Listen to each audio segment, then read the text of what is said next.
Okay. All right. Let's go ahead and get started. That way we have plenty of time for our awesome guests and they have the opportunity to share all their content. This will be recorded. So if you join a little bit late, if you complete the CEU form at the end, we'll make sure you get the entire recording so you can go back and review it before you submit for that CEU. But before we do that, I want to introduce everybody. Thank you so much for coming here, spending part of your day. I know you have a choice when it comes to what kind of CEUs you will do, and I'm excited to have you here. So on behalf of Head Start Health, welcome. For those of you who aren't familiar with Head Start Health, we partner with BCBAs and clinicians who are wanting to build and grow their own personal high-quality ABA practices without compromising their values. And so what we do here is to support providers by handling all of the operational side of running a practice so they can really stay focused on clinical leadership and ethical care and all that meaningful impact that comes from that.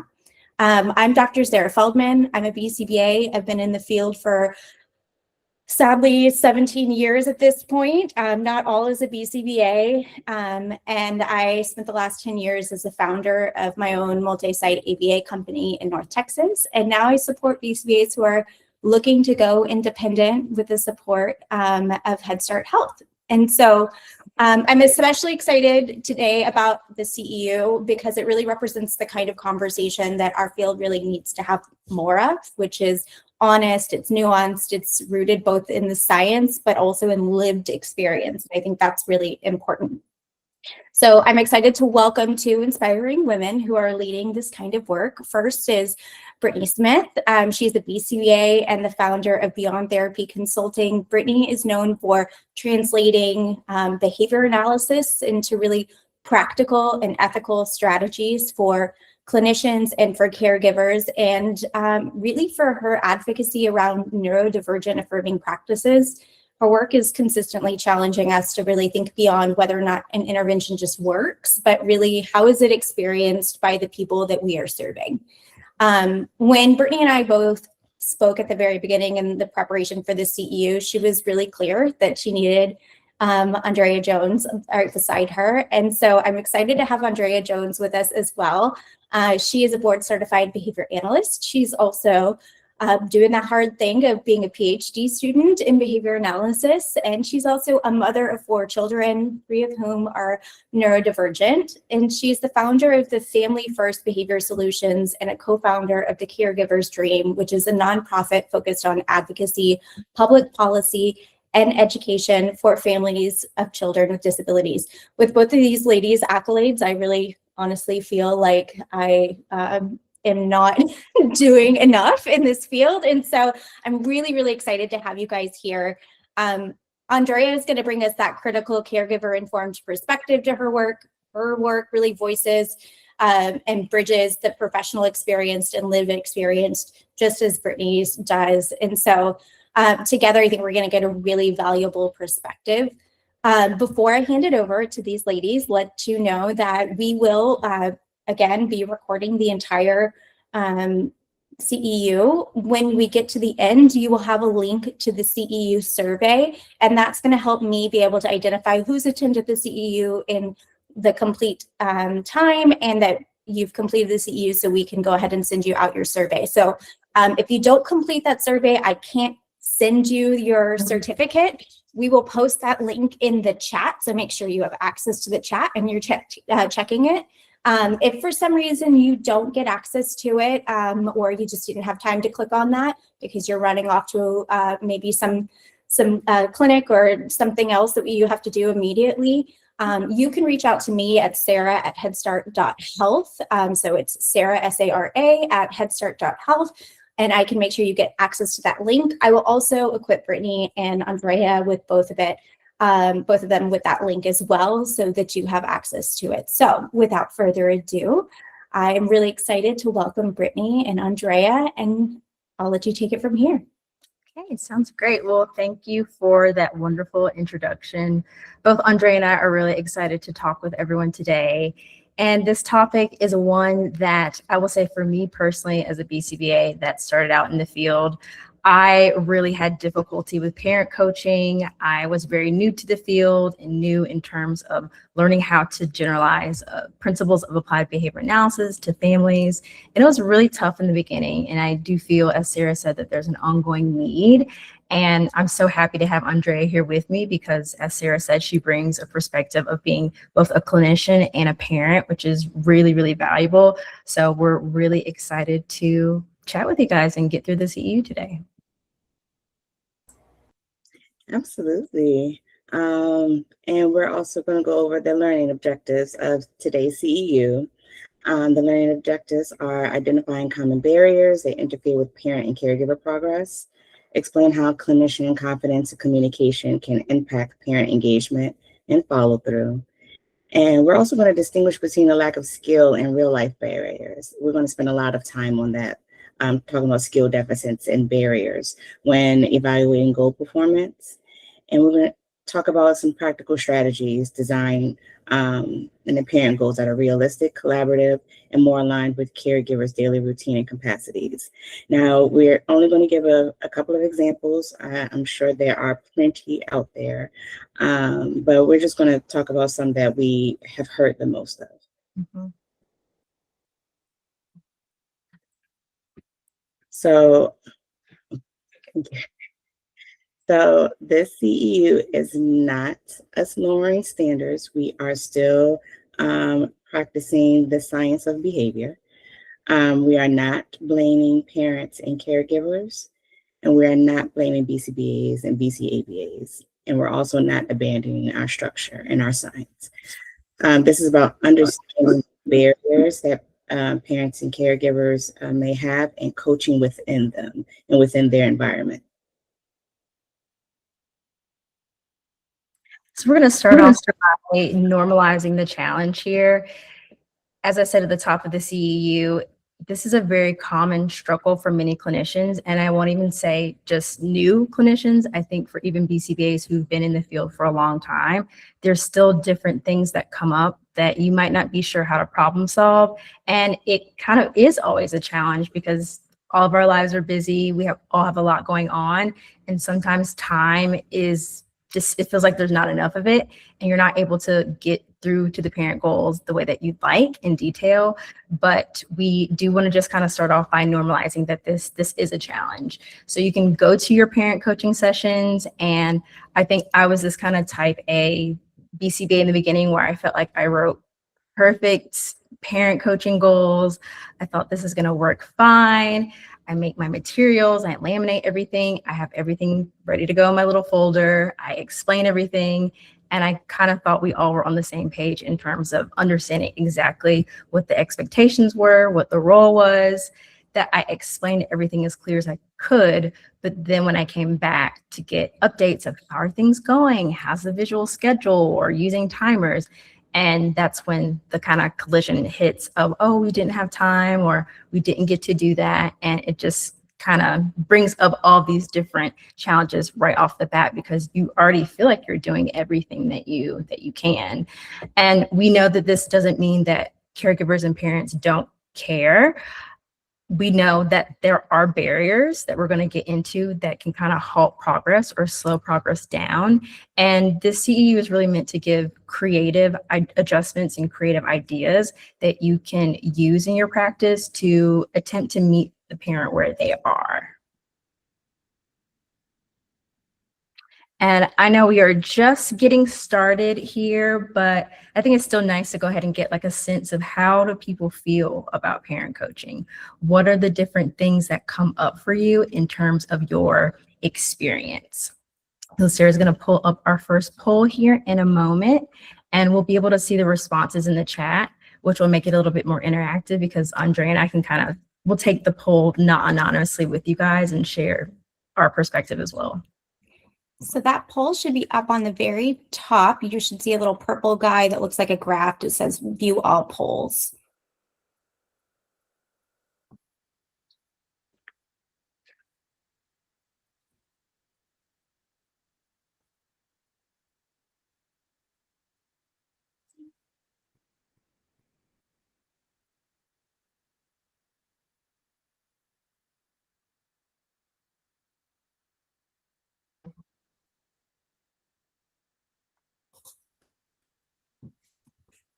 And while people are answering and the results are coming in, for me, I would definitely say that probably B for me. Like B. Some strategies stick really, really well. And others, I've had definitely a challenge in terms of that generalization. Yeah. Yeah, definitely B. But we'll also get into the reasons why, but definitely B for me as well. Yes. A little bit of C as well, but Oh man, all of the above. could have been an option, all of the above, definitely.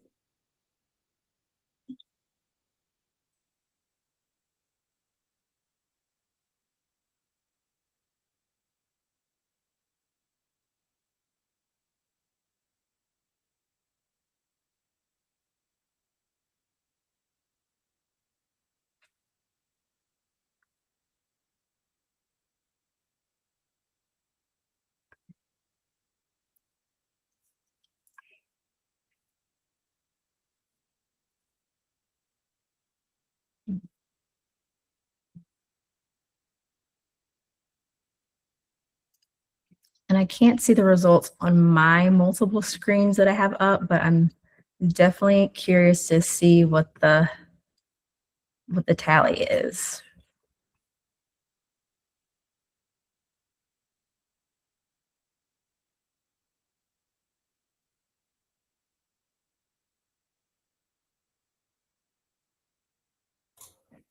Okay, sorry about that. So we can see the polls over on the bottom meeting tools, but for ease, what I'm seeing is which best describes you. We have 1 vote for a lot goes well, but sometimes goals are harder to keep going on at home. The majority vote is at 6 votes for B. Some strategies stick really well, but others don't always carry over. And then I have 4 votes over there for C, which is parent goals make sense in the session, but follow through varies day to day. And then 2 of it really depends on the family and what's going on in their lives. Mm-hmm. And that definitely makes a lot of sense. We're going to start with the default assumptions that come up when we have these conversations. For me, and I'm speaking for myself here because part of the reason why I wanted to do this training is it was self-reflective. I look back on my earlier parts of my BCBA career. I was in my 20s, and I think that I heavily leaned on the default assumptions of the parents not being motivated, the parents not being consistent. I really was placing a lot of the emphasis on what the parent wasn't doing rather than taking a little bit of a look at the bigger picture of what else is going on here that is prohibiting this progress from being met, aside from the parent participation piece. And as many of us know, as we start off and go into our career, the imposter syndrome can kind of pop up, and you can feel as if I'm just not doing something right. There's something I'm not explaining. There's something that I'm not doing. But one of the things that I want everyone to notice is that these assumptions really center people and not the systems that we have set up within the field of ABA in the context of parent coaching. And that really matters. And I want to be sure to point that out. That will pop up throughout the CEU of there are some things within like a systemic way that we really need to kind of look at and address and try to change on an individual and larger level in order to make things more accessible for both parents and clinicians.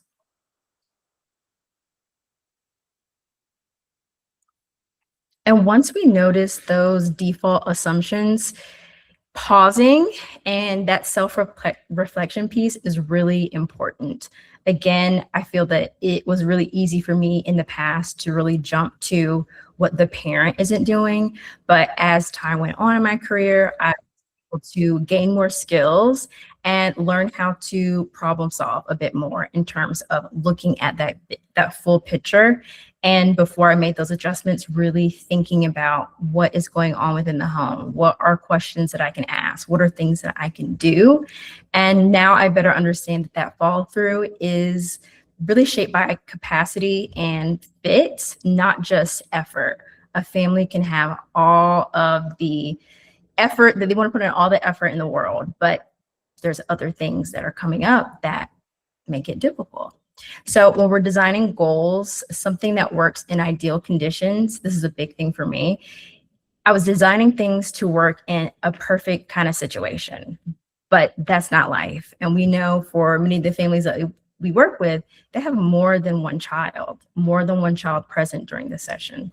So if we are designing goals that are meant to fit in only ideal conditions, it probably will not work at home. And we are in the field of ABA, where most of us are not in that branch of experimental analysis of behavior. This is not a lab. We cannot control for all the conditions. And that flexibility in gaining that skill is really, really important. But more generally, taking that time to pause and self-reflect is a really great clinical skill that you develop.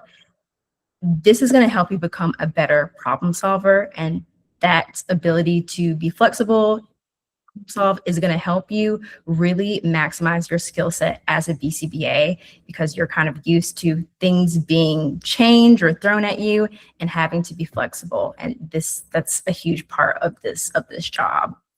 But it only helps if we know exactly what to look at. So some of these things that we're going to go to on the next slide can be some questions that can guide you in how to self-reflect and how to pause. Because once we zoom out, the questions that we're asking ourselves as clinicians, we are really moving that blame away from, we're shifting away from the blame for families and lack of effort, and really thinking more tangibly about what are the barriers. So the same ways that we might look at what's going on in the classroom, what's going on before or during circle time with our clients, some of those same things, some of those same types of skill sets and principles, we want to do our best to apply those to our practice when we are parent coaching. So we really want to ask what's getting in the way. And when I originally wrote this slide, I had on there what's wrong. And I thought I need to shift that a little bit, because that's not really so much of a helpful question. It's more so what is getting in the way that is prohibiting us from meeting that parent where they might be at that time.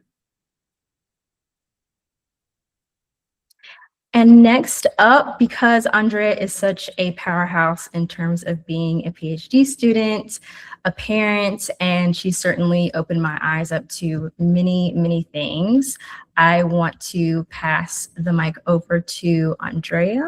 Okay, let me go back for a second and get her story. Okay, sorry guys, I jumped way ahead. Sorry about that.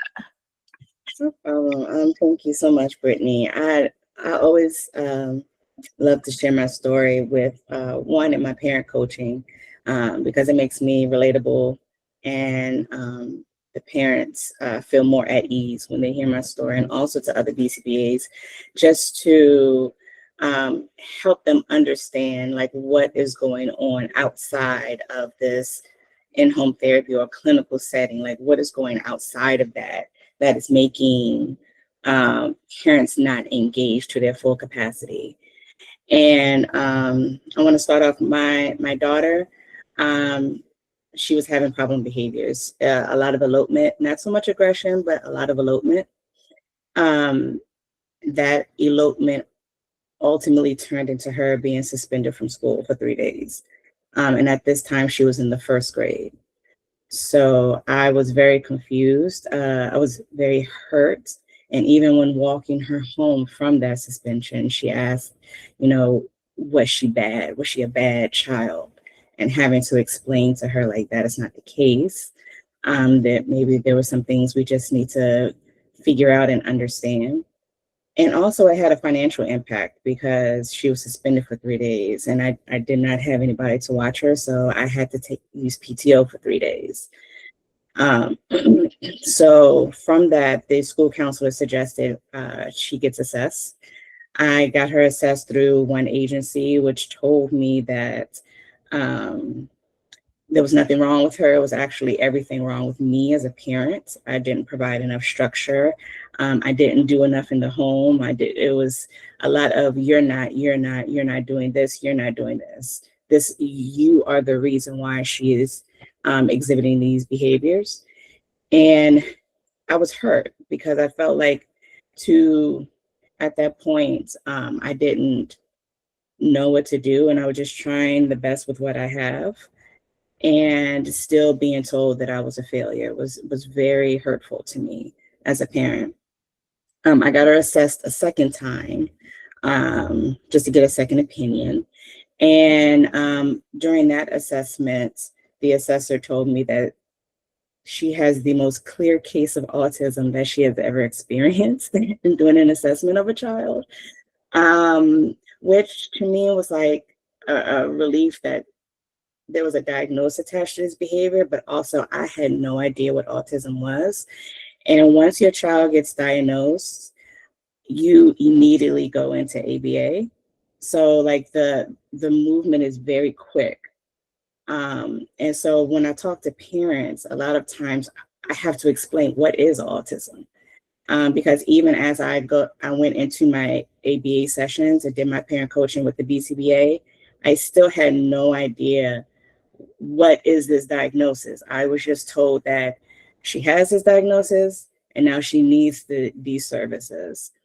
So I had a BCBA who was wonderful. She purchased books for me that kind of explain autism and things like that, and really helped as far as writing the care plans for my daughter, really going over the why of those care plans. And so, I mean, because of her compassion and empathy, it made me want to go into ABA, which I did, and I'm here now as a BCBA and paying it forward to parents in my community. And so this is the reason why, like, it is so important to have that picture, because if we assume that the parents' lack of motivation or skill, we risk practicing unethically, even with good intentions, because cultural biases is a slippery slope. And, we want to make sure that we are taking a look and making sure we are obeying our ethics code, especially 1.07 around cultural responsiveness and diversity, and 2.19 addressing conditions that interfere with service delivery. In my case, I was taking a financial impact because I had to take my daughter to different services because she was receiving ABA, speech, and OT. And so that had a financial impact. So that is an environmental condition that the BCB at the time took into consideration. And some examples she used we're going to talk about later, but those are things you have to keep into consideration, like the systemic issues that a lot of parents face, the environmental issues. There could be more than one child. There could be other types of, it could be a household where it's extended family that all live in the same household, so it's overcrowding the household.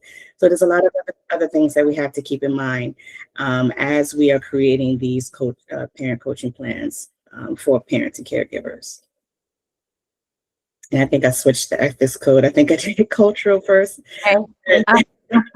Add one thing. It sounds like from what you were telling about your story that the BCBA, it was really helpful for them to tell you the why of what they were doing. And I think that's a really important thing that I wanted to point out.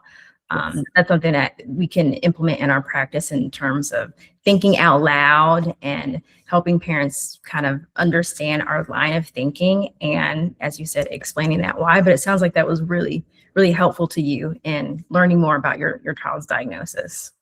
Yeah, absolutely.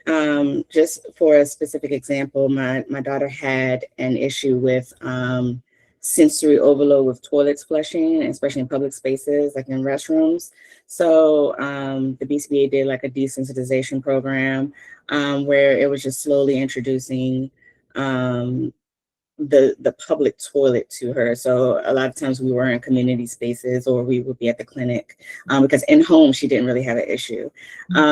But even through the task analysis that she created for that program, she was explaining to me, okay, step one, we're doing this because she has these sensory needs. So let's just walk her to the door, and then it's like, so every step of the task analysis, she was like kind of explaining the why to get my buy-in, because for me to do something, you have to tell me why. Like, I can't just automatically do something because you said it. Like, you have to give me a reason. Why am I doing this? Because I have to fit this into my day. Like, I have to fit this program into my day. So I need to know why. Like, how does it benefit her and how does it benefit me? Right, definitely. Thank you for sharing that. Absolutely. And we will get a little bit more into the different barriers, but what I wanted to highlight in this CEU is that there are challenges on both sides. It's challenges for the families, emotional load, the demands, and for clinicians, as we know, we have limited experience sometimes in training adult behavior. We are very focused, for those of us who do support families and kids, we're quite skilled in terms of what does it look like to help support the child.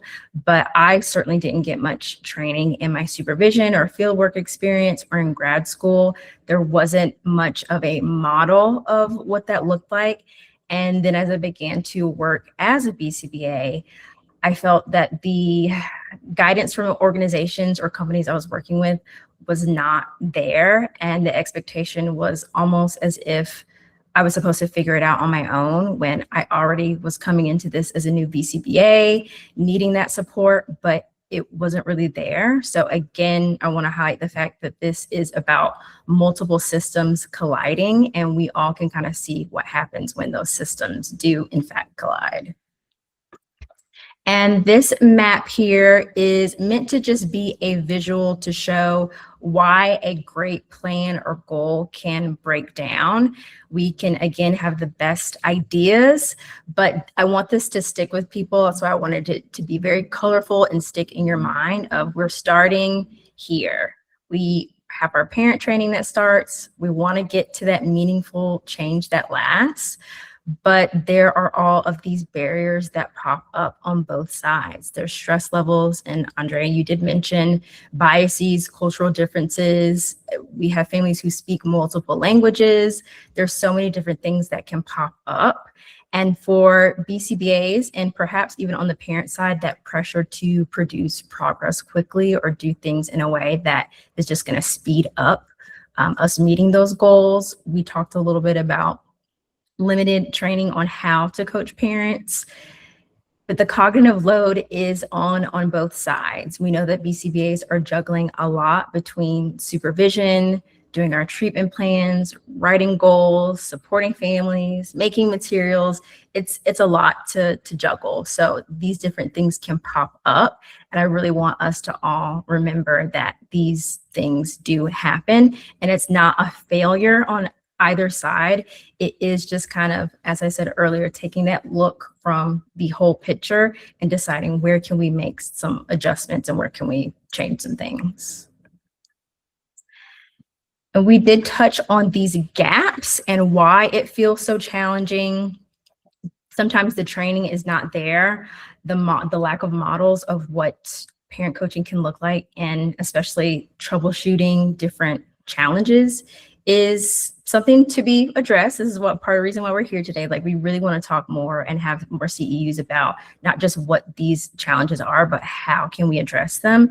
And as behavior analysts, we know how to analyze behavior. We know how to look at antecedents and look at the conditions that would make behaviors more likely. So what's missing here isn't the competence. We are very well trained. I think a lot of us are great problem solvers, but sometimes in our training, that parent coaching isn't applied to that analytic work in the way that we might need. The skills are there. There just might not have always been that connection. So we're going to kind of get into that a little bit.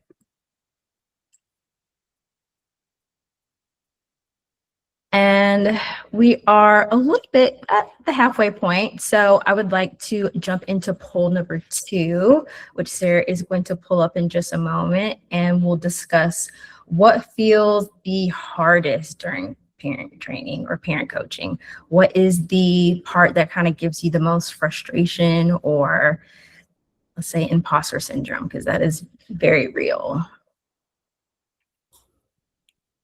Awesome. And that poll is live. So just click on that little graph up at the top and you can view all polls. And if you keep that up, you will be able to see everybody's response.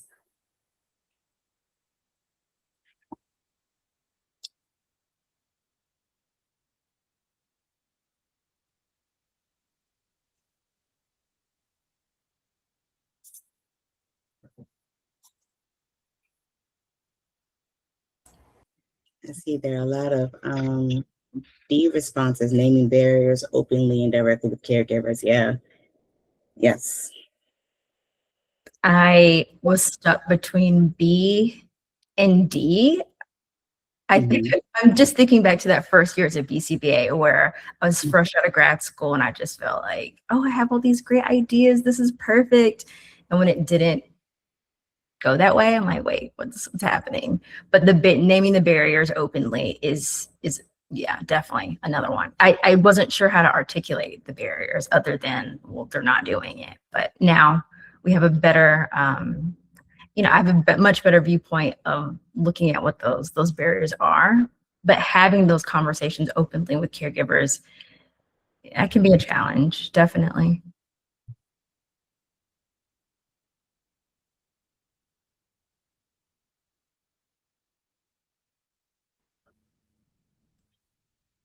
And D was the highest polled, you were saying? Yeah. Okay. Yeah. I mean, that's something, we're not going to address that specifically here, but that is something, we can address at a future date, because that's very important, because it's a barrier, like you can see, but how do you have that conversation? Right. So, yeah. Soft skills. Yeah. Okay, so we have our skill deficits versus barriers. As you'll see here, the skill deficits is the skill isn't there yet versus the barrier. The skill exists, but the situation is blocking it. So on the skill deficit side, not having enough opportunities to practice, unclear if the steps are correct or not, that understanding of when do I prompt, how long do I give that processing or waiting time before I model or what have you. On the barrier side, we're looking at, and Andrea added this one, which I thought was really important, if the strategy doesn't match how they typically respond under stress. And I feel like this could even be like a whole other CEU, but this is such an insightful thing to think about, because in that moment when you're stressed and you're trying to respond to a challenge that your child might be having, something like plan ignoring, that is not natural. There's a lot of people who are not using that certain strategy. We won't go into all the details of that today, but this is just a general example of that can sometimes even bring more stress to the situation. But on the barrier side, we're really looking at the problem isn't they don't know how, it's that real life kind of gets in the way of things.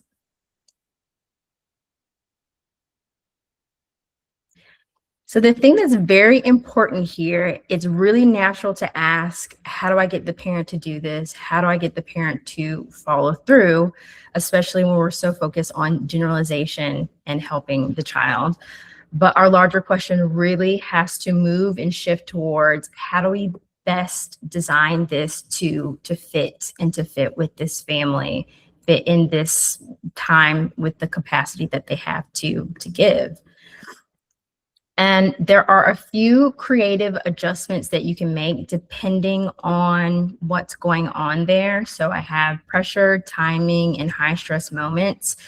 It is okay to shift your goals and adjust. you might have to be where one goal that you do have to apply that idea of having a task analysis and breaking that goal down even into smaller steps than you thought you really needed, just because that is where the family might be. That's where the caregiver is right now. So you'll see in these different categories that there are a few different ideas. One of the things I've done in the past certainly is counting partial attempts as success, building that momentum with the parents, providing that reinforcement. And as Andrea's earlier story was kind of hinting, and I've certainly talked about this before, a lot of parents of kids with disabilities, they're always hearing what they're not doing, what they're doing wrong. And to be that person that is providing support to them in their home and giving that tiny bit of reinforcement. We know verbal reinforcement doesn't work for everyone, but I do think that's important to keep in mind that some parents really want to hear that. And on the high stress moment side, I probably have used the most strategies from the orange category of really looking at the environment itself to see what kind of things can I do to adjust. If we're using visual schedules, they might not be huge visual schedules, but if they're small ones, I can keep on a key ring.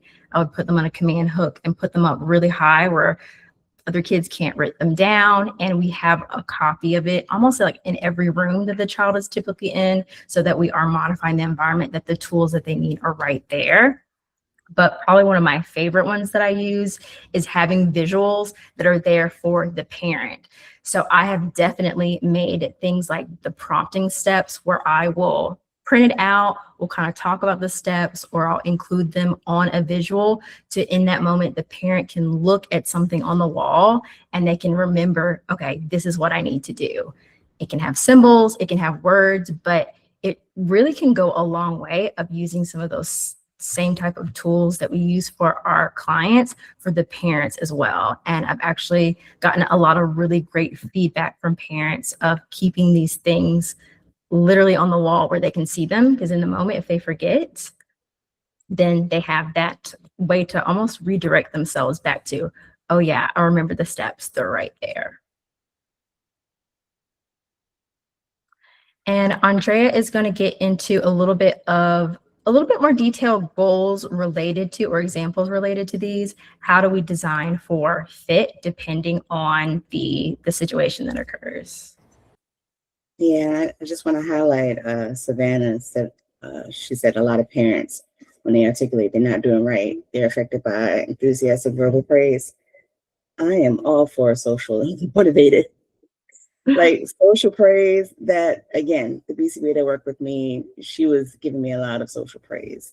In a world, especially like when you're dealing with a lot of different things, you're dealing with IEPs and schools and medical teachers and doctors, getting a little social praise, it doesn't hurt. So good job with that, Savannah. So we want to definitely give a couple of examples. I know time is kind of winding down, so I believe everyone will get a copy of these slides, but I'll just go over everything briefly. One example we give is you're trying to do functional communication training during a tantrum. So I've seen that a few times, and honestly, that is not something I always agree with. I mean, I understand like in those moments of dysregulation, we want them to like use their cues to like say what they need in that moment, but that can be very overwhelming for a parent, especially if they have multiple children, especially if like they're dealing with a lot of things on their plate. While that goal is very important for them to communicate instead of tantruming, we want to make sure that we are not running that goal while the tantrum is occurring. A creative adjustment would be practicing when the child is calm, because really when the child is calmer, they have a better understanding of the expectation of them. Like if you want them to take deep breaths or like whatever you want, however you want them to communicate in that moment. Doing it, practicing with the child and the caregiver while the child is calm. is a lot more beneficial than trying to have the caregiver do that during the tantrum. Because if you practice when they're calm, and then if the child does have a tantrum, it'll be more like a reminder. Remember, Johnny, remember we want to say this, you know, so it won't be trying to teach it. It will be more like a reminder. And removing a lot of those expectations and peak chaos. I know like with in-home therapy, it's like 3 to 6 normally. And that's definitely like dinner time. So it can be a bit tricky, but if meeting with the caregiver before they start then and having that conversation around what is going on in their environment between those hours of 3 to 6 and really coordinating care around those hours would be very beneficial. So you have the caregiver's undivided attention. And could I add one thing on what you were saying about the creative adjustment?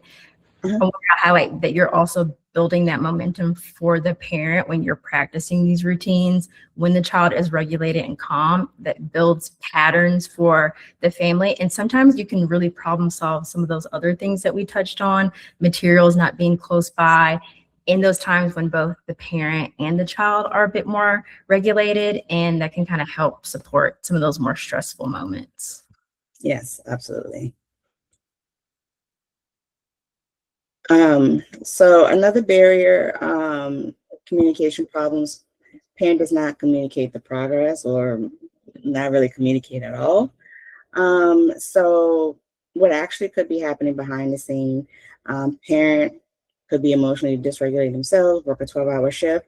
One thing I forgot to put on the slide, but I'll just talk briefly. A lot of parents, they don't know, and they may feel embarrassed that they don't know because this is their child. And again, there's this expectancy of parents, you should know, you know, like this, you should be able to. And so a lot of shame comes with that as well. So we want to like make sure that we are having those conversations, and because we're not only pairing with the child, we should be pairing with the caregivers as well.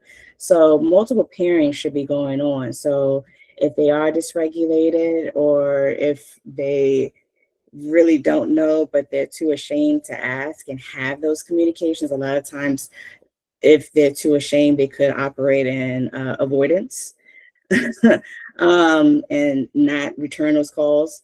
Like making sure we're allowing space for grace in those moments, and also the creative adjustments in that operation of grace is like recording the training for caregivers. So like just do modeling, model with one of your RBTs, like how that caregiver child dynamic should look like, and send it to the caregiver so they'll have something on record. Provide additional resources. So for providing additional resources, I always say, like, if you feel like if you're looking at their environment and they may need a little bit more than just ABA, just making sure you have local resources that they can contact if they're having a food scarcity issue, providing resources for pantries and things like that. Like for me, I have a little binder, and it is sectioned between like food, if they are having problems with like internet access and things like that. So just making sure that having additional resources. And one thing Brittany brought up, and I was like, oh, this is great. I'm going to start using this. Just send a rating scale through text. Just saying, hey, how are you feeling? How was the progress? Thumbs up, thumbs down, 1 to 10. 10 being perfect, 1 being didn't do it, can't do it, need help.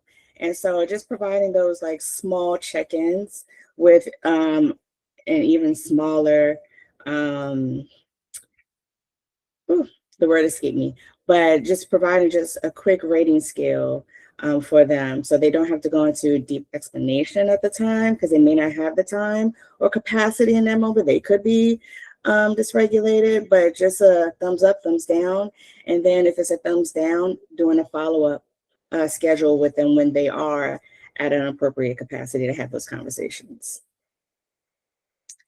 So the next two are abandoning the visual schedule consistently. So I am, I was one, which is why I put it on there. So the visual schedules, a lot of times with the visual schedules, you have to understand that visual schedule is a really new concept to some parents. And I know for me, it was new because I've never been again, not knowing autism, I have not been around any children with disabilities.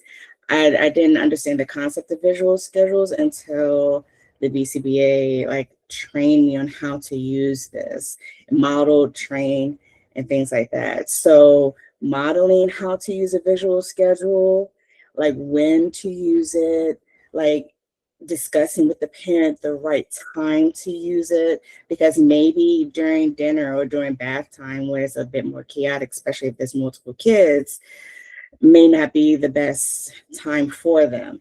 And so like they may understand it, but like implementing may be difficult. And so it's forgotten or it's left on the countertop. So also, instead of using it throughout the day, maybe they can use it at one certain point of the day. And that's it. I had a parent, I would just say, when it's time for snacks, we had a visual schedule with her favorite snacks.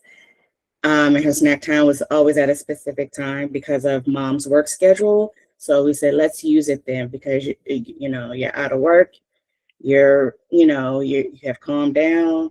Let's use it for snack time. And so she was able to do that.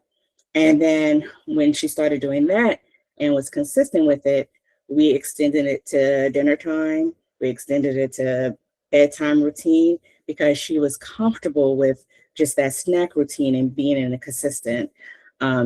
consistently using it. And so the last one is reinforcing behaviors. This is a lot. I know the main things that I and still struggle with, I put on there what's happening.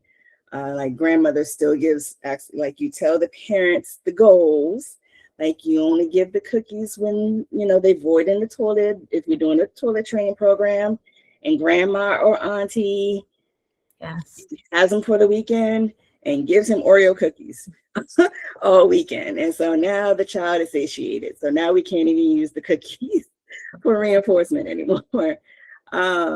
So what I would suggest in those cases,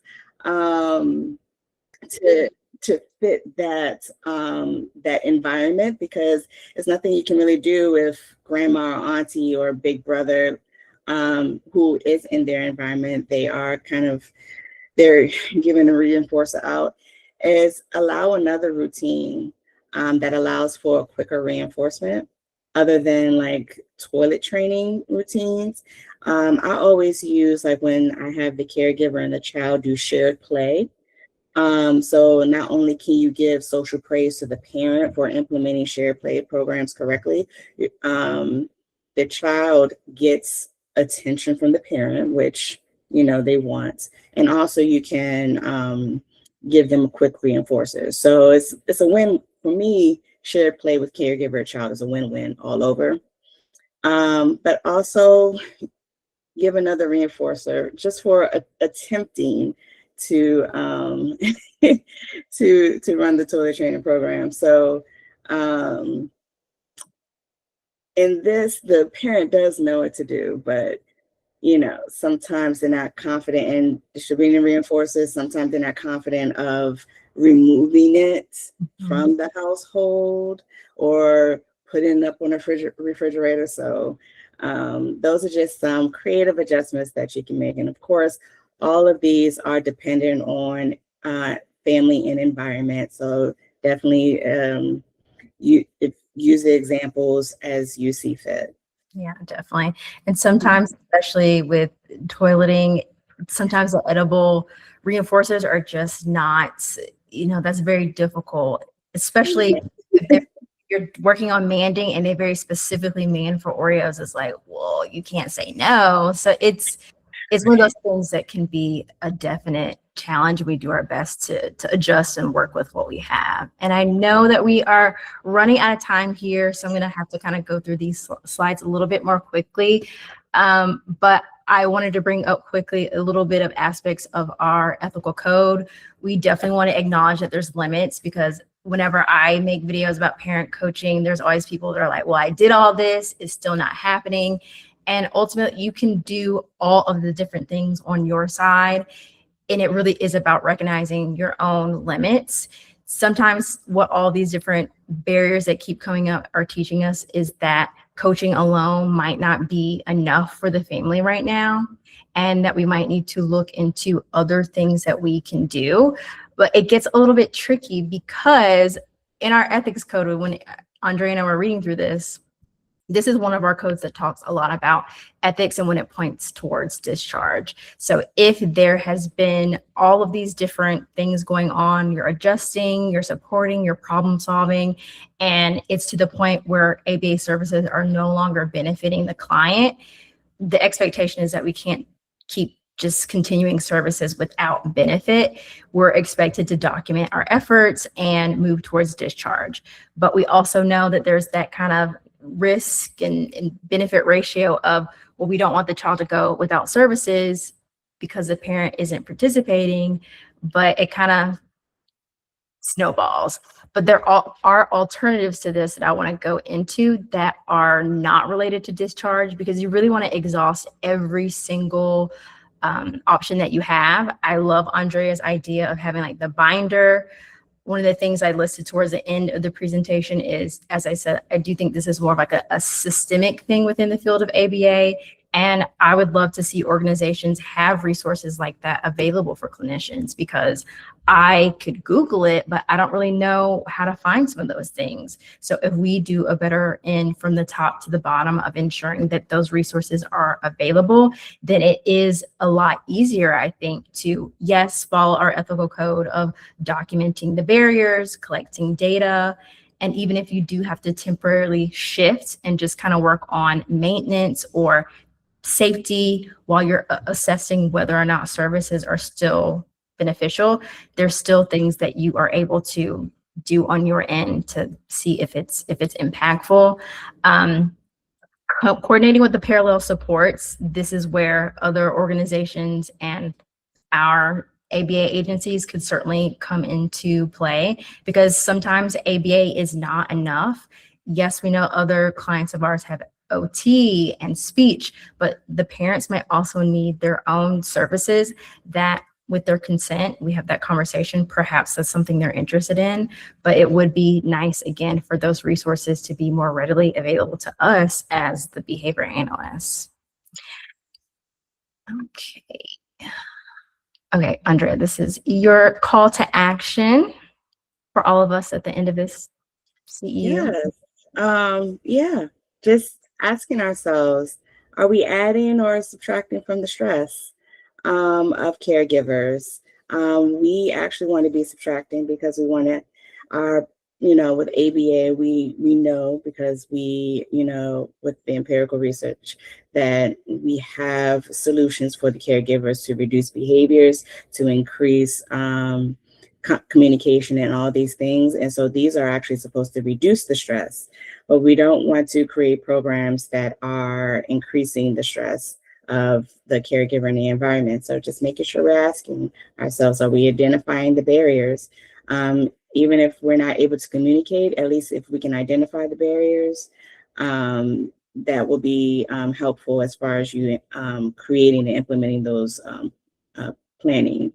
And we have to adjust to the real life of the caregivers and the environment. That is part of our ethics code. We are to create programs based on environmental variables. So, yes, we definitely hope that some of the things that we discussed today will be helpful. And since we are so limited on time, I think this will be our last poll.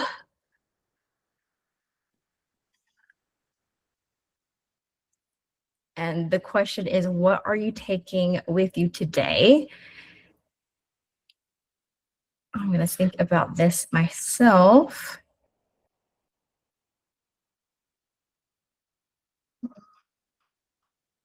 All of the above is winning. Yeah.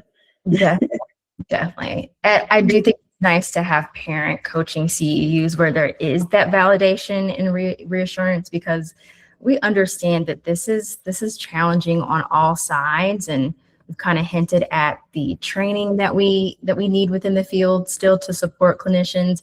You know, it's not easy, but when things don't stick, this isn't failure. It's feedback, it's data to help us formulate. We understand that as clinicians, we're doing the best that we can with what we have, and extending that grace to the caregivers and understanding that that's kind of where they are too in most cases, is really, really important to keep at top of mind.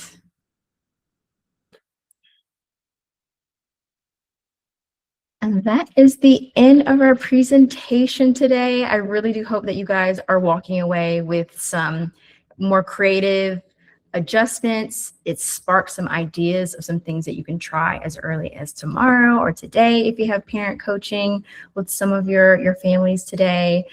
In the future, we definitely want to take a deeper dive into topics related to this. Parent coaching via telehealth, for sure. Creative ways to help parents take data. And Andre and I would love to talk about the soft skills of parent coaching. How do we have those awkward conversations with parents and practice? You know, there's so many different things that we can do to prepare ourselves. Amazing. Thank you guys so much. It was so valuable and just really a wealth of resources. So I really appreciate the time and effort that you guys put into all of this. I know we're walking away with some really great skills. I want to make sure that everybody gets access to their CEU, which is always the most common question. So I'll repost that form in there. So before you skedaddle, please just make sure you open it up on your computer.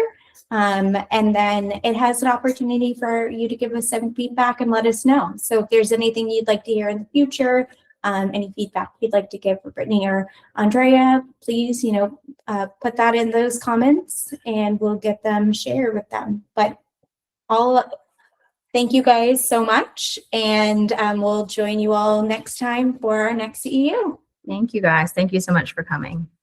Awesome. Thank you, Sarah. Of course, of course. And I'll stay on here just in case people have any questions for you two, or need an extra moment to just click onto that CEU. But for now, I am all set.